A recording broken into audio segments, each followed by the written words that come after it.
Saya Siti Khairul Aziza, mahasiswa dari Fakultas Agama Islam, Prodi Hukum Keluarga Islam. Di sini saya akan mempresentasikan materi kelompok kami 8 yang berjudul KDRT atau kekerasan rumah tangga. Pengertian KDRT adalah tindakan kekerasan yang dilakukan terhadap seseorang, terutama kepada perempuan. Tindakan ini meliputi ancaman, paksaan, atau kebatasan kebebasan yang tidak sesuai dengan hukum yang terjadi dalam konteks rumah tangga. Menurut Undang-Undang Nomor 23 Tahun 2004 mendefinisikan KDRT segala tindakan yang menyebabkan penderitaan atau kesengsaraan dalam bentuk KDRT baik fisik, seksual, psikis, atau penelantaran rumah tangga. Nabi Muhammad SAW juga menegaskan larangan melakukan kekerasan terhadap istri.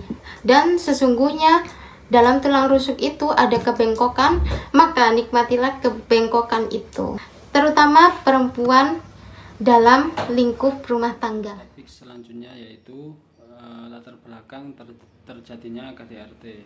Yang pertama yaitu faktor individu, seperti perselingkuhan, masalah ekonomi, bermain judi, dan perbedaan prinsip.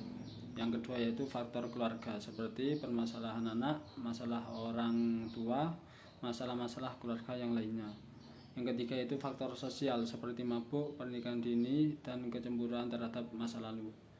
Yang keempat yaitu konflik sosial, yaitu pertentangan antara kelompok-kelompok sosial dan masyarakat. Dan yang terakhir yaitu penyelesaian konflik yang tidak harmonis, di mana pihak perempuan dan laki-laki mempertahankan egonya masing-masing.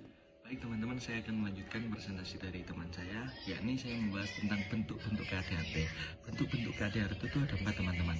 Yang pertama ada kekerasan fisik, kemudian yang kedua ada kekerasan psikis, yang ketiga ada kekerasan seksual, dan yang terakhir ada penelantaran rumah tangga. Nah, yang pertama kekerasan fisik teman-teman. Apa itu kekerasan fisik? Bentuk kekerasan pada kondisi fisik korban mengakibatkan rasa sakit, jatuh sakit, atau luka berat. Contohnya tamparan, pukulan, atau penganiayaan, dan lain sebagainya. Intinya ada kekerasan dalam fisik tersebut yang menimbulkan rasa sakit atau luka dalam badannya. Itu juga sudah diatur dalam undang-undang. Menurut pasal 6 undang-undang KDRT, kekerasan fisik dapat dijelaskan sebagai tindakan yang menyebabkan timbulnya rasa sakit, penyebab jatuh sakit atau luka berat pada seseorang. Itu pasal 6 teman-teman. Baik, selanjutnya yang kedua adalah kekerasan psikis. Kekerasan psikis. Nah, bentuk kekerasan pada kondisi psikis dampaknya membuat korban merasa ketakutan, tidak percaya diri, hilang kemampuan untuk bertindak, perasaan tidak berdaya, dan penderitaan lainnya. Contohnya ada bullying. Jadi bullying itu termasuk dalam KDRT, dalam bentuk keluarga ya teman-teman. Terus ada ghosting dan lain sebagainya. Itu juga diatur dalam undang-undang, yakni pasal 7 undang-undang KDRT. Kemudian yang ketiga ada kekerasan seksual teman-teman.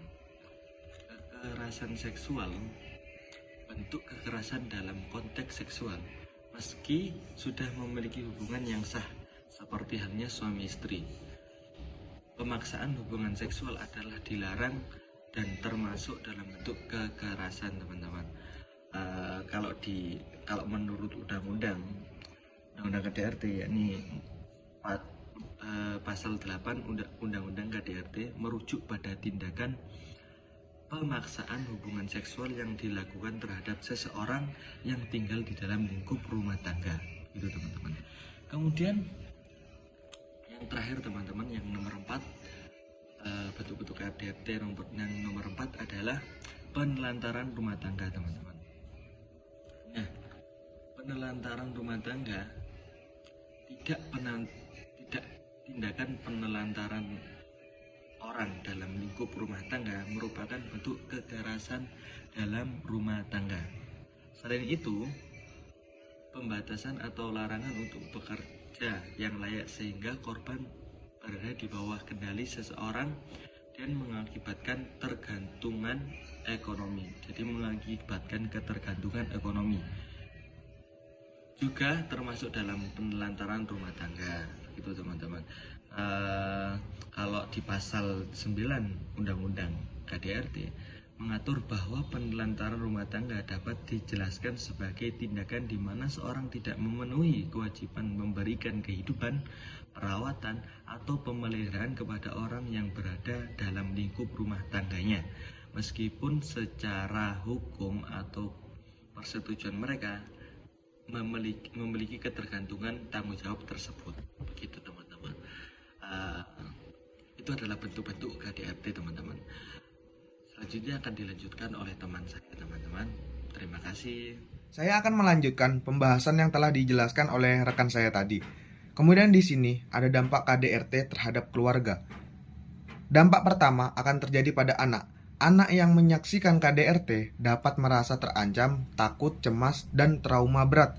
Anak juga dapat mengalami depresi dan berpotensi untuk melakukan kekerasan terhadap pasangannya apabila sudah menikah, entah itu terhadap pasangannya sendiri ataupun terhadap anaknya. Kemudian dampak yang akan terjadi pada korban. Korban KDRT dapat berdampak pada kesehatan fisik seperti sakit jantungan, masalah seksual. Korban juga dapat gangguan mental seperti gangguan tekanan, gangguan insomnia, dan gangguan reproduksi. Selain itu, korban juga dapat mengalami trauma dan perasaan tidak normal.